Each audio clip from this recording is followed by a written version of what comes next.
Hello guys, welcome to the next episode. Today I show you the Giulia Alfa Romeo, the Quadrifoglio, the top version V6, 2 turbos, some say Ferrari root engine, over 500 horsepower, rear-wheel drive and lightweight. It's got to be fun and it is fun, but I will show you more. Some quirks, features, how it drives, and is it reliable or not? Stay with me. For the start, a little history and overview. The Giulia, shown in 2016, is the comeback for Alfa with rear-wheel drive, really sporty sedan, the car with the spirit of the real Alfa Romeo. Not some, front-wheel drive soft cars, really driver-focused cars with good engines, and at the top with Quadrifoglio, with a lot of power and some tweaks. Shown a few months later, after the standard one, it really was the car. It really showed that Alfa can compete with M3, AMG cars, and so on. Let's begin with the front of the car. As you can see, it's got other bumper with huge air intakes right here to feed those intercoolers and two turbos that are under the bonnet. But it's not the most important thing here. It's this small carbon fiber lip. It lowers itself because this car has active aerodynamic. And it's not only the front, also the rear is cooperating with it to keep the car, as it's not limited. It goes over 300 kilometers per hour and without the big problems. I checked it, the German highway, it really gets to the speed. And the stability of this car at those high speeds is mostly thanks to its active aerodynamic. In dynamic mode and race mode, this lips lowers and goes out, and thanks to it, it gives more downforce at front, where you really need it if you are going really fast. But not only this, also the bonnet. It's made out of carbon fiber. It's got some additional scoops that are real. There is no fakery with this car. So it's really a serious machine. What is also very important, if you compare it to Mercs and BMWs, all this stuff is standard equipment. Now a few words about those brakes, because these are optional carbon ceramic brakes. I opted for them as I think such a high performance car has to have carbon ceramic. I will tell you a little bit more during the drive about it, but I will tell you something interesting. If you buy this car, you get additional instruction booklet that's only specified for a Quadrifoglio version. There you will find how to warm up the carbon ceramic brakes. I don't remember it correctly, but it's something like you've got to stop 5 times from 160 to 30 kilometers per hour with a little break about half a minute. So really, the procedure is crazy. I think nobody ever done it, but Alfa tells you exactly how to warm up your carbon ceramic brakes. But as we are here, take a look at the wing here. It's different than the normal one. It's a little bit wider. Of course, it's got Quadrifoglio badge, but also it's got a special vent. Thanks to this vent, the air that comes around the wheel can escape and doesn't affect the aerodynamic efficiency of the car. It's a very interesting thing, maybe not for everybody, but it really shows you that Italians take it seriously. Let's take a look at the side of the Giulia Quadrifoglio. Here you can see a vents that we talked about earlier, but I wanted to show you this spot right here. As you can see, there is a quite big splitter here. It comes out almost 10 centimeters out of the car. That's the widest point of the side of the car. So you really have to watch out if you are parking or maneuvering beside of the mirrors, of course. But if something is low down here, the body will go, but this may be scratched and it won't be worth it as it's real carbon fiber. It's also a part of the aerodynamics of this car. It cooperates with all the front parts and with the rear diffuser, about which we'll talk about in a second. But you can see that this car is all about the performance, about stretching it to the max and allowing you to really enjoy it at its best. Also, the aerodynamic and chassis and the engine perspective. Now, let's talk about the rear of this beauty. In my opinion, it looks great, both front, rear, from the side. But of course, everybody has got his opinions, but you've got to remember this car is 8 years old and it still looks great. For me, the best looking sedan, period, in this class. Okay, but let's keep talking about the quadrifoglio features. First thing you see is this carbon fiber lip. Standard on all of them, once again cooperates with other aerodynamic features of the car. Then we've got the bumper. It looks great. It's got quad exhausts, two on both sides, set in really distinctive way, and the sound is great. Take a listen.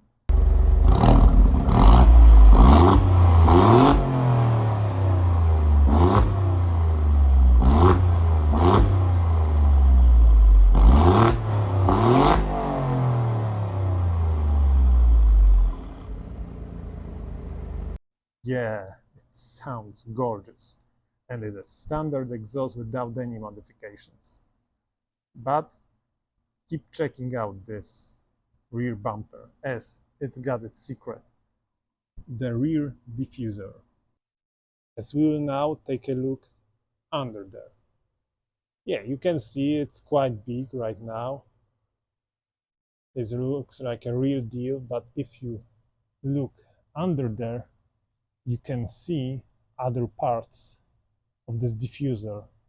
It starts over the wheels of the car, further than the rear wheels, and looks almost like a copy of an F1 car's floor.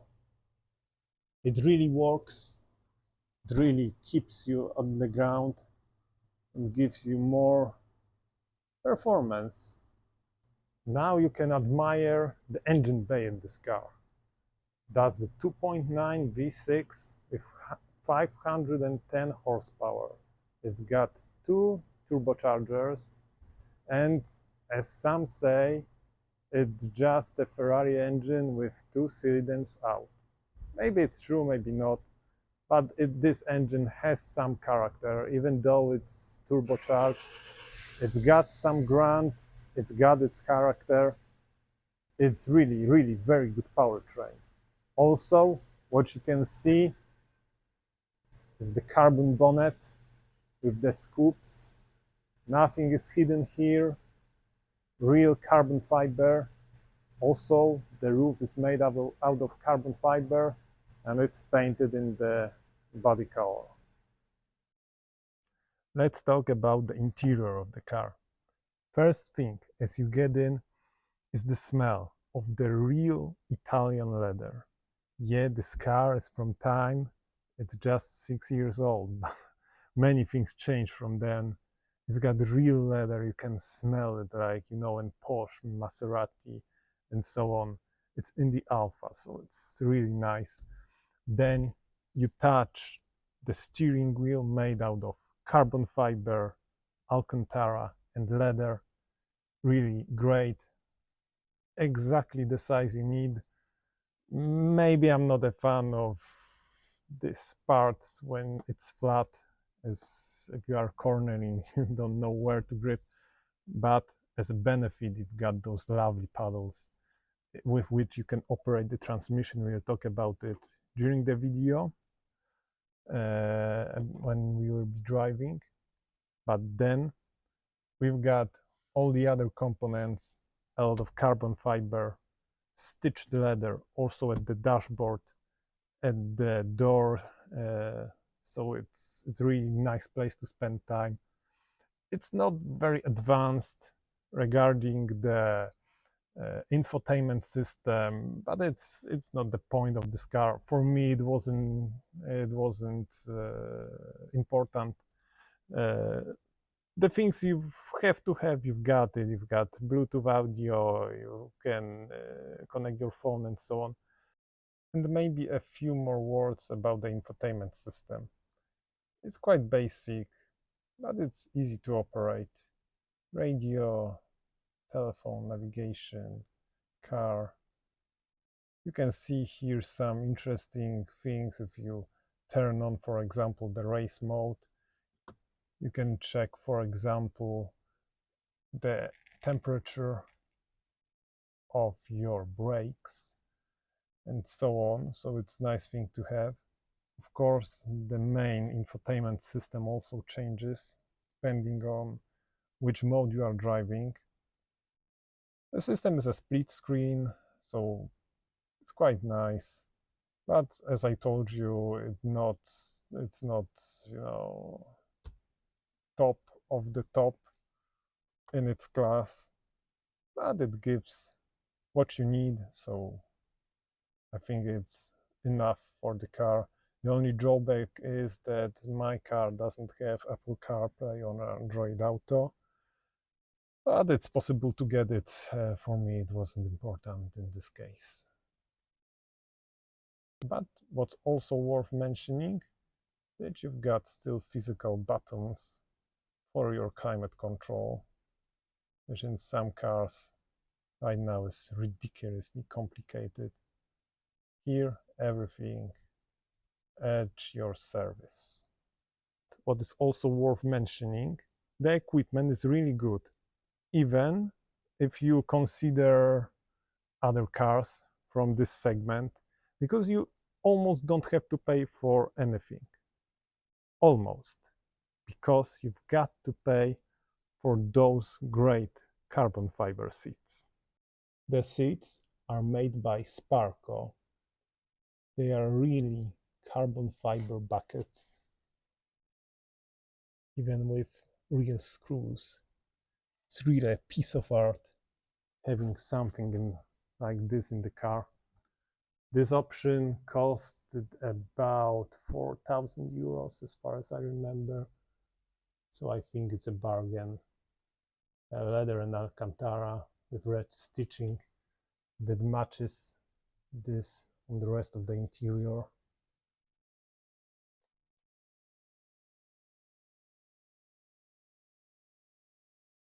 Really looks great. And that's one of two options that you got to have. The only drawback, for me it's not a drawback, but for somebody it may be, they are not heated and they are not fully electric. So if you fancy such things, it's not for you. If it's not for you, it's not a car for you anyway. So everybody who wants a really sports sedan wants it with those seats. Because being honest, beside the gauge closer and of course additional race mode and possibility to change the suspension setup from sporty to more comfort ride, there are not many differences between Quadrifoglio and normal, for example, TI version.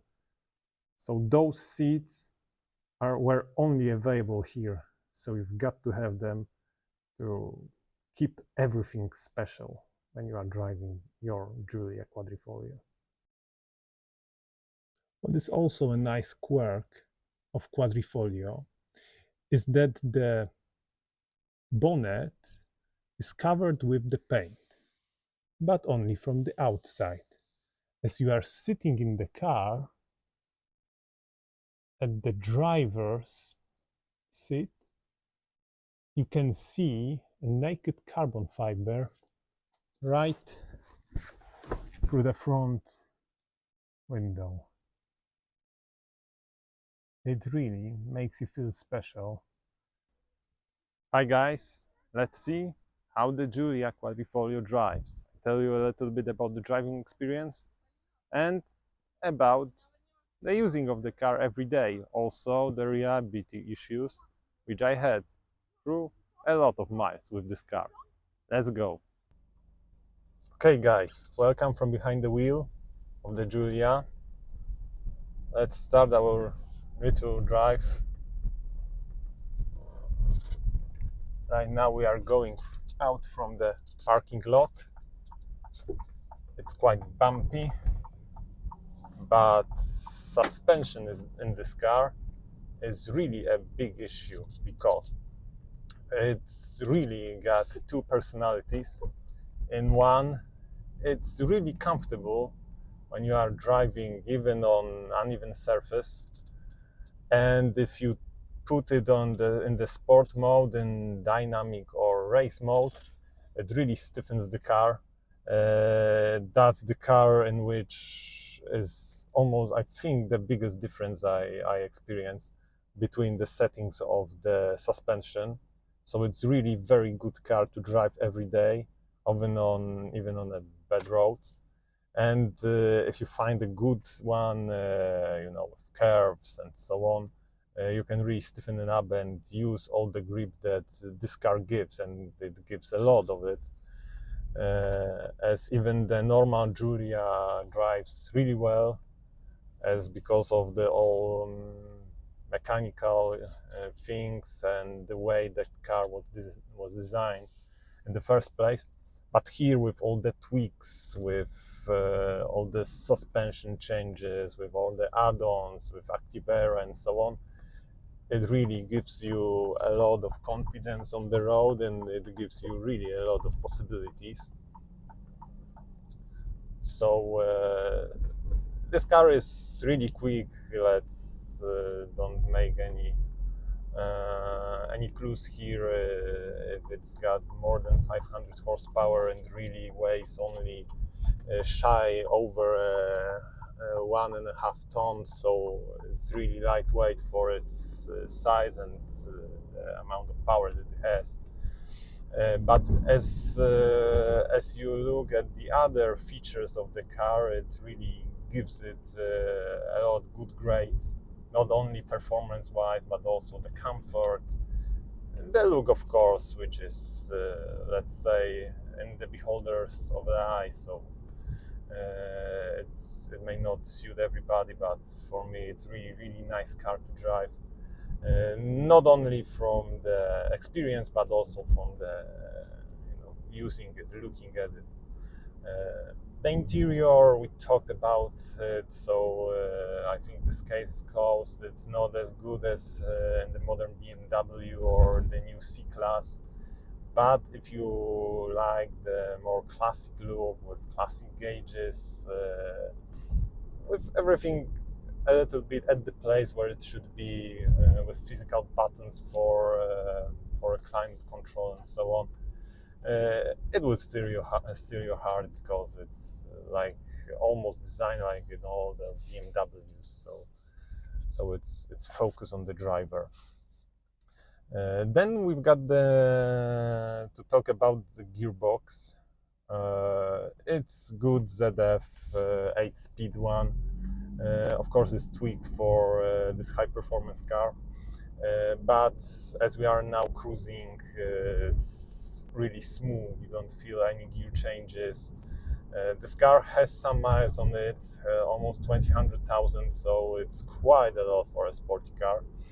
But the oil in the gearbox was changed every 600,000 kilometers, so it's well maintained, and it really works the same as in the day when car was picked up from the dealership, in which I still service the car.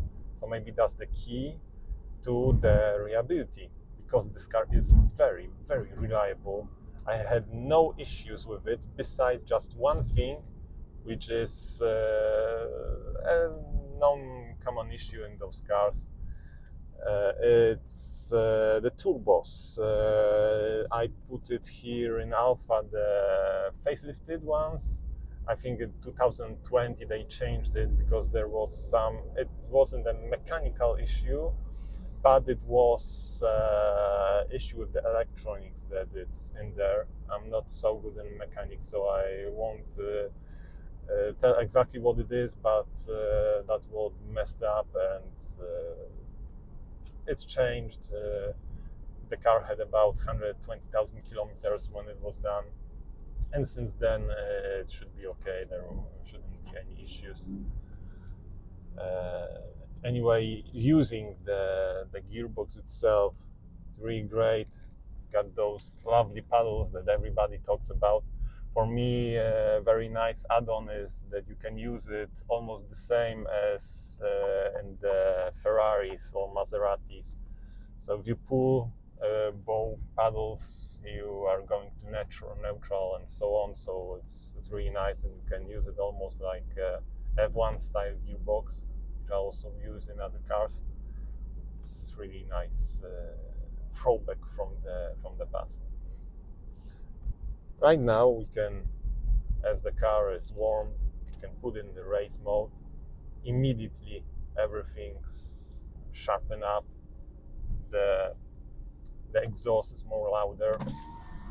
As you can hear, the car is downshifting itself, and it really makes nice sounds. Take a listen.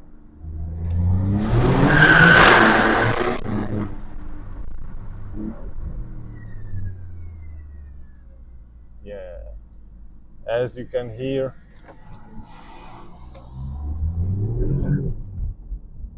it's really fast and loud car. So we can go back to normal. You know, the traction control is off, the valves and the exhaust are open, the engine gives you much more response, and we've got different setups for the electric diff. So it slides a little bit, but it's just a play. The car isn't unsafe in it. Of course, as we've got traction control off, you've got to know what you are doing. I don't recommend doing this on the public roads. We have to keep everything and everybody safe. So it's really nice thing to have, but you've got to respect the car and keep an eye on what you are doing. But as we talked about the performance, everybody talks about it. It really is able to get you from not 100 kilometers per hour under 4 seconds. I measured mine, it was 3.8, my best attempt. So it's really, for a really drive car, it's really fast. The top speed is also very high. It's over 300 kilometers per hour. I tested in the Germany, so it really gets there. But as I told you, it's not the biggest, in my opinion, selling and the best point of the car. It's the whole package. It's it's an Alfa Romeo finally with a good powertrain, with a good chassis. It's not this front wheel drive mashed up with nice sound and nothing else, as 1.6 GTA was. I owned this car. I really loved it. But it's, even in its days, it wasn't a quick car by any standards. It sounded good. It looked great. It's had a good chassis, but front wheel drive doesn't give you those thrills that you need in such a sporty vehicle. So as we touched a little bit the thing with the reliability, it also ends the era when you bought an Alfa Romeo and you were thinking, oh man, tomorrow I will end up in the service. Oh no, once again. No, it's not the case in this car. It's really well built. The mechanically side, it's perfect, as it's got so high mileage. I even didn't have to change anything in suspension. I have to add that I used it almost only on highway drive, so maybe it wasn't so pumped up in a city using. Maybe then you will have something to change, but hey, it's an Alfa Romeo. They were falling apart after 50,000 kilometers, but right now it's really well built car. From the quality issues, the one thing that is common in those cars is that there is an peeling on the main screen. It may go bad. Anyway, in my case, I didn't have any problems. Maybe because it was changed as a service action, so maybe I got this better one even before this bad one was starting to falling apart. But for me, it wasn't the case. Right now, I turned off the start-stop system. I don't use it. Have to turn it off every time you start the car. It's really pain that you cannot turn it off permanently.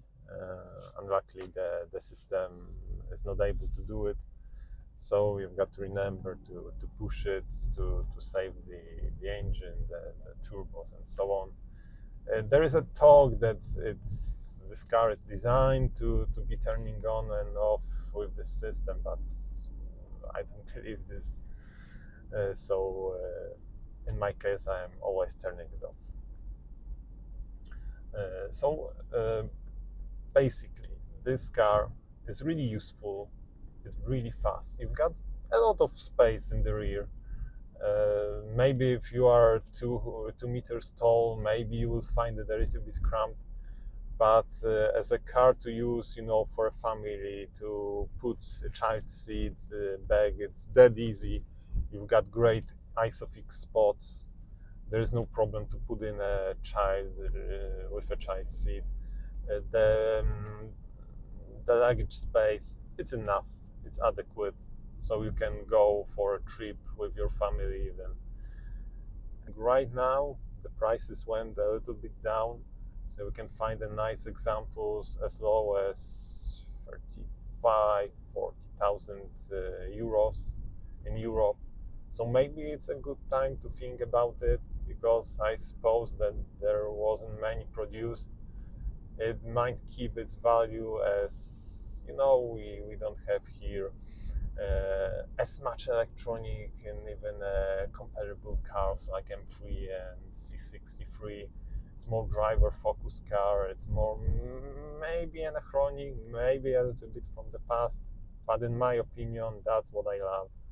You don't have to pay extra for a carbon hood, for a carbon roof, for everything almost that you have to pay extra in Merc or BMW. So no matter which example you take, you will almost have everything.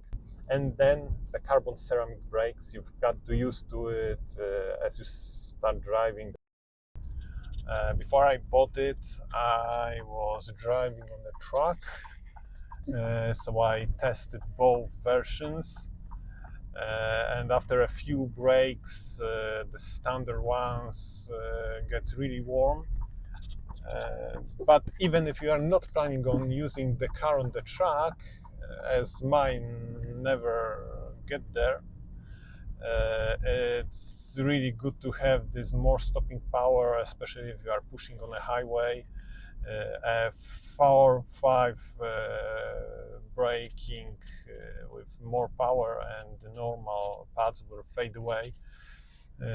Or especially if you like to travel to mountain roads, it's very useful. Even if you are using the paddles to brake with the gears, the normal brakes will fade if you are having a little fun, not even a lot. Because that's how it is, that's how it works. That's why it's worth to pay for the carbon ceramics. And what's also worth mentioning, they are quite cheap to maintain. My car has some miles on it. There were no problems with the ceramic brakes. During the last service, they measured them, they are taking them out, each disc, and they check the weight of them to compare it with the new ones.